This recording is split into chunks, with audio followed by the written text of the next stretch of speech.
ஆ என்னாச்சு? ஏதோ ஒரு மாதிரி சாச்சம் பண்ணிட்டு இருக்கீங்க. ஒரு மாதிரி அந்த யோசனை வந்துச்சு. அந்த பாம்பு பார்த்தோடனே அது ஒரு மாதிரி இருந்தது. அன்னைக்கு சுண்டக்காய் பறிக்கும் போது என் வீட்டுக்காரர் வந்து சொன்னார், எப்படின்னு சொன்னாங்க, அது வந்து பாம்பு போகும் நம்ம வீட்டு சைடே வந்திருக்கு பார்த்துருக்கல, அது பார்த்தும் நீ ஏன் இந்த பொருளுக்குள்ள இருக்கிறேன்னாரு.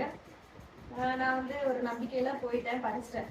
எனக்கு இன்னொன்று என்னன்னா, நம்ம கூட வேற ஸ்டாஃபை கூப்பிட்டு போறோமா, நமக்கு ஏதாவது ஒண்ணுன்னா கூட அது ஓகே, நம்மளோட அது முடிஞ்சிடும்.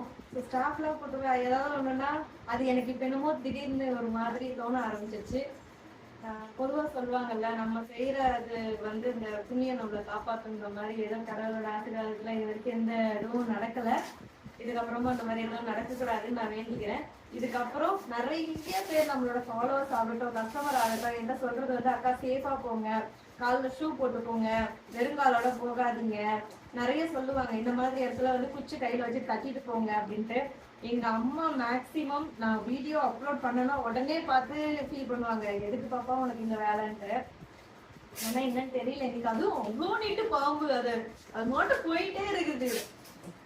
சரி, ஏதோ கண்ணில் பட்டுருச்சு. இனிமே ரொம்ப சேஃபாகவும் இருக்கணும். இந்த மாதிரியான அந்த புதற்குள்ள அந்த மாதிரி போய் எடுக்கும் போது கொஞ்சம் பார்த்து இருக்கணும்.